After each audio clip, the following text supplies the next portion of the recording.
The role of cultivating a growth mindset and creating this kind of right emotional state, what it does, it helps prime our nervous system to learn. It gets our nervous system ready to learn. But once we're ready, then we now need these kind of learning strategies that are going to support our understanding, our application, and our retention. Journalist John McPhee described the learning process as like wrestling a bear. And what he meant by that is that learning has to be difficult. It shouldn't be a passive experience. It should be a very active experience. It should be difficult. It should be effortful. And the term that's commonly used for that is deliberate practice. That's a term that's used in coaching. It's a term that's used in learning. There's 4 steps that we can go through to create a form of deliberate practice that is going to allow us to learn better.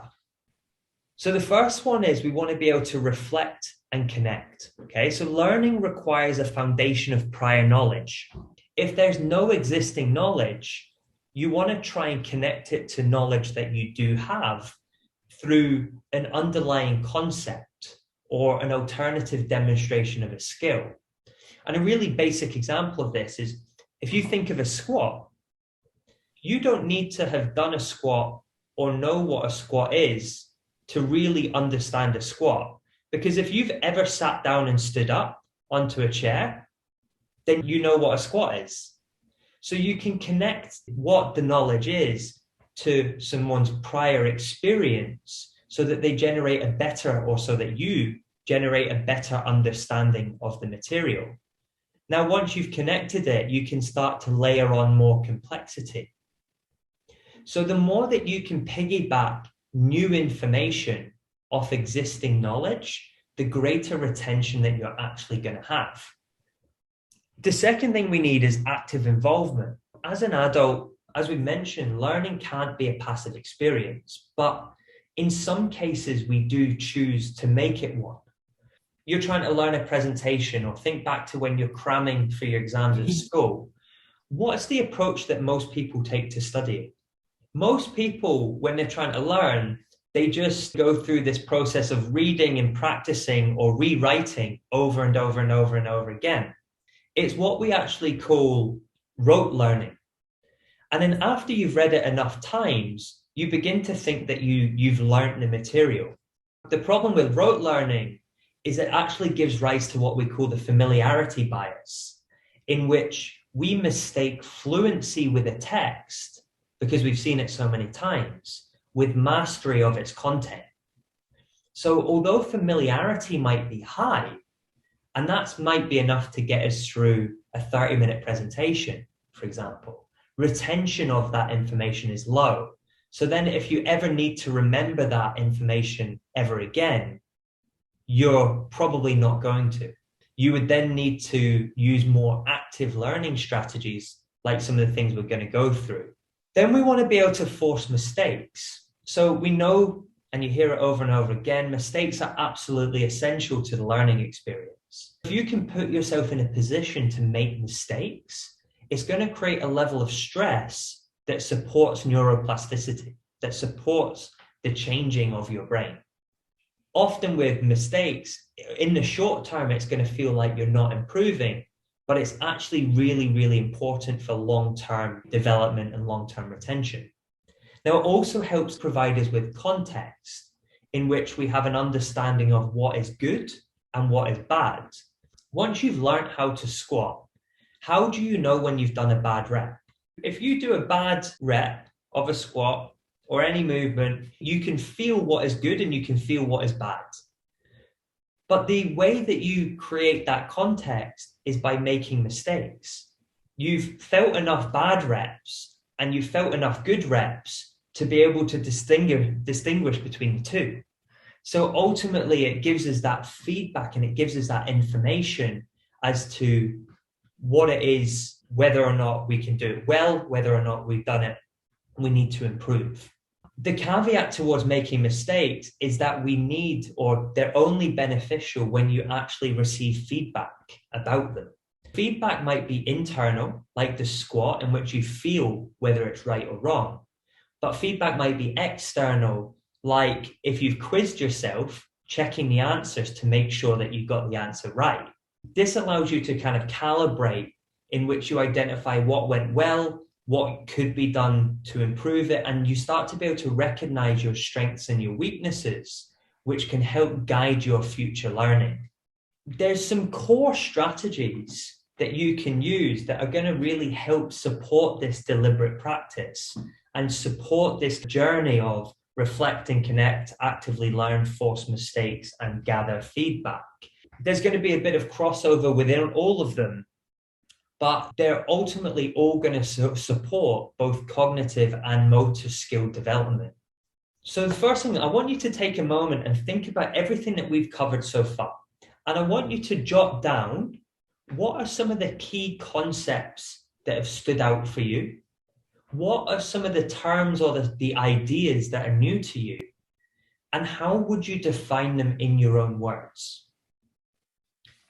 And then if you can, I want you to see if you can think of any examples when you've encountered any of these before, either in your life or the lives of other people that you know. So this technique is known as elaboration. Our ability to give new material meaning by expressing it in our own words, by connecting it to things that we already know, like we said, is going to be really important for retention. And the more that you're able to do this, the more of those neural connections that you actually create within the brain. This process of elaboration also helps you begin to uncover some underlying principles and some underlying ideas within the content that is going to help you build a deeper understanding of the topic. So taking the time to actually go through questions like these means that you're essentially going to be laying new information on existing foundations. There's a few other ways that you can use elaboration as well. So if there are things that are new to you, doing some self-research and actually taking the time to engage and explore a new piece of material is going to be really, really important for that. Group interaction. So if you had a study partner or someone that's learning the same thing as you, that you can interact with and share ideas, because what that gives you is an understanding of other people's perspectives and an understanding of other people's experiences that we don't necessarily get from ourselves. And then teaching others is another really amazing way to support elaboration. I often go through my learning process through the lens of how will I teach it? Because it forces you, if you can teach it, you have to understand the content, but you have to be able to simplify it in a way that you can then teach it to other people. So going through the process as you learn, even if you're not teaching it, but going through that process of how would I teach this is going to be a really good form of elaboration that you can actually use. All right, we're going to have a wee quiz. So I want you to take a few moments and we're going to answer the following questions. The first question, what are the two states that we're trying to create prior to learning?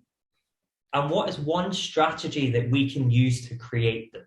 Second thing I want you to do is be able to provide a statement that's an example of a growth mindset. I want you to come up with some learning strategies that you think you could use that involve reflection. And then the last one is, what are the 4 steps that support deliberate practice? You guys were able to get the answers to question 1, 2, and 4 because you've been exposed to that information before. But you weren't able to get an answer for question 3 because I've not taught you it. Although I've not taught you it, what do you think could be some learning strategies that you could use that would involve reflection? So although I hadn't taught you learning strategies that involve reflection, because we've not been through that information, you were still able to come up with answers because you know what the term reflection means, and you know that we're in a workshop about learning, and you can kind of use that information and put it together to create an understanding of learning strategies. You've got 2 things that you can do in what we call generation.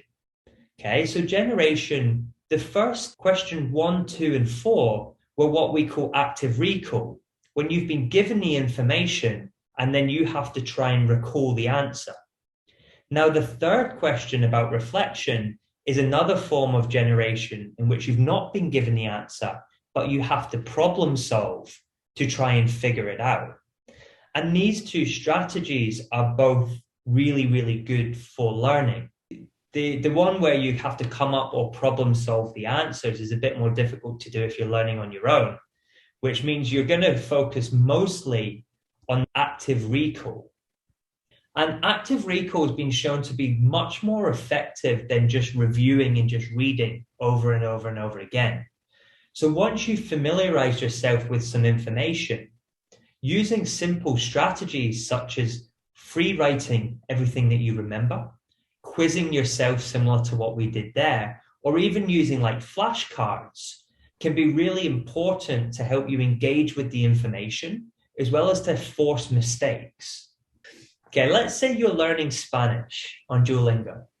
When you start learning, you're going to be given a lot of information. So you might be given a prompt in which you have a picture and a text, and you've got to translate it. So if you look at that background photo, you've got a picture of a jug, and you've got what it says, El Jugo. We've safely assumed that that means jug, right? As we improve, then that might just become the word, and then we have to try and translate it. So instead of having the picture and the El Jugo, we might just have the word El Jugo, and we have to translate that into jug. And then as you become even more advanced, or as you become even more competent, you might have just the word, just a picture of a jug, and you have to translate it into Spanish. So you have the jug and you translate it into Spanish. That would be an example of using active recall in which you start with high support prompts. So you start having a picture and a word, and you have to translate it, which is high support. And then as you get more competent, you can decrease the level of support and make the prompts more difficult, where you're then just given a photo and you have to come up with the word, with the translation. The second thing that we can look at actually doing is using what we call random practice instead of block practice. So say in Duolingo, you've learned about, up until the point where you learn about fruit, you've already learned about plants and sports and vehicles. Now, block practice would just be focusing on learning about fruit. And then once you've learned about fruit, you move on and you go and learn about body parts, okay? Random practice would actually be interleaving the questions. So you might have a question on plants and sports and vehicles and fruit in a random order, and you have to come up with the answers to that. And what that is in the short term, it will be more difficult, but in the long term, it will be more beneficial. Take, for example, if you're studying to become a PT, you're going to learn about anatomy, you're going to learn about sales, you're going to learn about nutrition, you're going to learn about exercise selection, coaching and cueing, all in a really short period of time. Your best approach to learning that, if you were going to test yourself through active recall, would be to test yourself in random order. Ask yourself an anatomy question, followed by an exercise selection question, followed by a sales question, followed by a nutrition question, and randomly test yourself as you go through your practice, instead of only learning about anatomy and then moving on to learn about something else. Duolingo wouldn't be much use if it never told you whether or not you got it right or wrong. We always need to get that feedback by checking in with the correct information to see whether or not we did well, what we didn't do well, and be able to use that to direct our learning. Instead of focusing on strengthening our strengths, take the time to strengthen your weaknesses. What if I told you that you could increase your bicep size by 15% just by thinking about it? Would you believe me? You probably would, because I've asked you the question. But if I hadn't asked you the question, you probably wouldn't. Turns out you can. Through mental rehearsal, which is just the idea of practicing a skill through thought alone, it's actually been shown to produce 2/3 of the benefit of actual physical practice. So the study I'm referring to in particular showed an increase in 13% on bicep strength just by training 5 days a week, and by training, just thinking about training their biceps.